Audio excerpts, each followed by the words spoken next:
for those who don't know me, I'm an independent cartographer, and I work out of Maine. I have my own business, Hartdale Maps, and I typically print maps and sell maps under the Hartdale Maps name. And then I also subcontract and work with other teams, the Maine Department of Transportation, Stephen Engel, who has been a past participant for many years with Center for Community GIS. So I have my fingers in many different pies. Let's see, I'd like to give a special thanks to Jake Coolidge and Molly O'Halloran. Standing in front of a crowd is certainly not my comfort zone, but it was Jake's words, "I'd like to hear what you have to say," and Molly's idea that I could present on surfing Saco Bay that led me here. Thank you to them, and to all in the audience who are on the fence about presenting, I'd like to hear what you have to say, sincerely. If I move away, is that too quiet? Okay, let's see. Every location in the world is part of a larger geography, and Saco Bay is no exception. In the case of Saco Bay, there are offshore valleys that were carved by rivers when sea levels were lower at different glacial, interglacial periods that play a significant role in how and where waves approach. When I began this project, I wasn't interested in creating a here's a surf break map. I wanted to connect the viewer to this larger geography. So how do you translate that somewhat high concept notion into a map? What does that mean in terms of map elements and design? For this project, I believe it translates to, and the primary one is, include as much bathymetry as possible while preserving the legibility of the beaches and headlands. So not too small of a scale. Make the offshore valleys and rises visually apparent. Include graphics about wave dynamics that can connect what happens on the shore with the bathymetry offshore. Describe the land cover of the shore. What is it rock? Is it sand? What is the texture of that? And size, this is a little bit detail oriented, but size the map to include buoy number 40077, which is just off East Hue and Cry. Every surfer and boat person in this region tunes into that buoy for real-time information. And it's rare to see it located on a map, so it was important. And finally, make clear the roads that provide shore access. Old Orchard Beach, which dominates this area, was very wise in the late 1700s, and through eminent domain took ownership of most of the beach. So putting in points of where a public access point was irrelevant. It's all publicly accessible, which was very lucky. But knowing which roads to take to get there is relevant. So in my workflow for designing maps, I always start out with sketches. And for larger projects, I like to draw them full size on a wall that I painted with black chalkboard paint. From the beginning, the arc of Saco Bay, and you can see it here, this is due facing north, so the map is oriented north, becomes a bracket for the page layout. That began to describe everything about the map. Here I was comparing vertical and horizontal layout options. I was also, and on the right, on the right, I was thinking about putting in detailed insets showing for each of the more frequented breaks. But because of the shifting sands along the beach, many of the breaks move from storm to storm or tide to tide. This is a beach break with a lot of hydrological activity. I ended up with a horizontal layout at a scale of 1 to 40,000 and with buoy 40077 just near the right edge. Let's see. The next task was, and this was a key part of, and I got very lucky with this, is finding bathymetric data that worked. As most of us have experienced, good elevation data is a core piece in many projects. It becomes ground zero for any shading, hill shading, contour lines, or analytical work. All Americans are very lucky to have an abundance of freely available terrain data. From a growing body of 1 meter LiDAR-derived elevation data to 30 meter plus data, and then global data sets. The availability of bathymetric data is significantly less, particularly data with a higher spatial resolution and more specifically shallow water data. Historically, boats carrying the sounding equipment couldn't access shallow water, although it is good to note on many of John's old coastal survey maps, they were using lines and weights and they do have shallow water data. Let's see. with advancing technology, particularly green laser LiDAR, this has been improving. It's an expensive technology, so it's more data is becoming accessible slowly. But the availability is still patchy. Look at NOAA's topography data video shows how patchy it is with only high priority areas covered. I was very lucky with this site. There are very few data sets to me, and only one covered the full extent of what I was hoping to work with. NOAA completed a 2011 tsunami study that was assessing what Portland's risks were for a tsunami. It's a 1/3 arc-second DEM.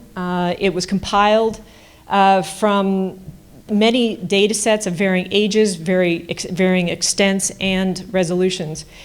They did a great job compiling it, and it was completely useful. I would have preferred a 5-meter data set, but this was fantastic. I felt very good about it. I included the image on the right. This is not a bathy data set. But I got very excited about it because it clearly extended out into the water. And I thought maybe I could pick out some of the shallow water details with it. This is Maine's 2-meter DEM data set. Normally, LiDAR lasers are absorbed by water, not reflected. But it appears that you can see sets of waves, and I'm sure you can pick them out. It's picking out wave patterns as they're approaching the beach. And I thought that was really cool. I thought maybe I could use that on the map. But it's discontinuous. You can see it was probably taken from different passes. It proved unworkable, but I did wonder, I don't know enough about LiDAR physics to understand what happened, but maybe seaweed or denser wave energy was reflecting the LiDAR at this point instead of absorbing it. But it's a curiosity. I had problems with many the smaller data sets for one reason or another. Okay, color. So clearly, this map is going to have a complexity of watercolor. As always, it takes me a bit of time to work through a color scheme. I look at many examples, usually have too many drafts, and can be completely indecisive. When working with color, I use the HSB color model. For me, the hue numbers have become clear markers of the flavor of the color and an easy language to communicate with. It makes it a great play for, do I want to stay with hue 40 and just have it a little bit darker or a little bit more saturated? It provides a very clear arena for me to play in. I'm always attracted to the deep indigo blues, where the hues are closer to the 220s, and you can see it's represented on the bottom. For me, the quintessential example is the World Ocean Floor Map worked on by Marie Tharp, Bruce Heesen, and Heinrich Barron. I just think it's gorgeous. I also wanted to point out that I've got contrast spots, the complementary color spots for each of the two different color ranges. And look how beautifully they incorporated their contrast color yellow to make the blue of that map pop. It was very effective. But since I'm working in a much shallow environment, much more shallow environment, depths are closer to 300 plus feet, not the 25,000 feet of the Atlantic. And one of my goals was to capture the flavor of Saco Bay. I ended up sampling the photo that was the introductory title photo and this photo here that my husband took when we were scoping out waves at Old Orchard Beach. They were a little small that day, but it was the backlighting on the color that I wanted to play with. So I sampled that, and I think the 180 range is much better for the project. And I stuck with that and then used its complementary color throughout. The final bathymetric image. Hillshade, so you can see that is that bright enough? Oh well. Hillshades from multiple, I use hillshades from multiple directions to highlight and detail the deep water valleys and features. If you can see the deeper valley coming down at the bottom, the side of that parallels the common 135-degree angle that we typically use so I ended up doing multiple hillshades, that one a due west, and used Photoshop to erase with a huge eraser everything else. I did that throughout. I also used extensive smoothing. And a trick I do, I think a lot of people do this, but I'm not sure. I always grade the raster data for bathymetry so that it fades to white at the edge, so that the vector layer defines a water edge, not the raster. I think this is a much cleaner solution, and it allows me to blend the colors coming in from streams in much more accurately. I also have multiple layers of deep, mid, and shallow water colors, and also bathymetric contours, I think really help to organize the color and depths. Without it, it looks a little fuzzier. And I got a 5-minute warning. I thought it was going to be light. Okay, so in the surfing world, identifying the material that composes a shoreline is an important part. When considering wave dynamics, sand absorbs a lot of wave energy while rock absorbs less. Waves approaching and breaking on rocks will be juicier, while waves breaking over sand are often mushier. Knowing where the rocky shoreline is also helpful for beginner surfers. Surfing sandy beaches is usually safer than paddling out to the rocky headlands. There are several approaches I could take to describe land cover material. A lot of people use a solid color, but the one I have had an abiding interest in is using colored line work. I know I'm not the only one to be in complete rapture of the Swiss style of drawing rock structures. Dr. Bernard Yenny and others, Brooke Marston is here, and I think she worked on one of his key papers, have done extensive work analyzing this style and have produced several fascinating and useful papers. While I would love to be able to draw a rock this way, it's how these maps use colored line work to represent different materials that I'm most interested in. In this National Geographic map, which uses some of the Swiss style of drawing rock, there are two colors, an almost black to identify rock, and blue for glaciers.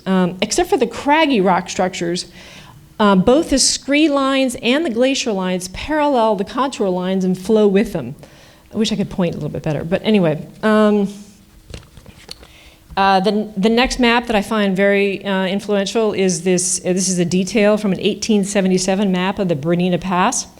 It was part of the topographic atlas of Switzerland. 3 colors are used: black for rock, blue for glaciers and water, and a sepia terracotta color for the contour lines. Notice how the line character for the flat water surface changes, same color, but changes for the flat water surface compared to the glacier. And except for the craggy rock, again, it all flows, and the flat water, they flow with the contour lines. So I did something, this is definitely a little bit more experimental.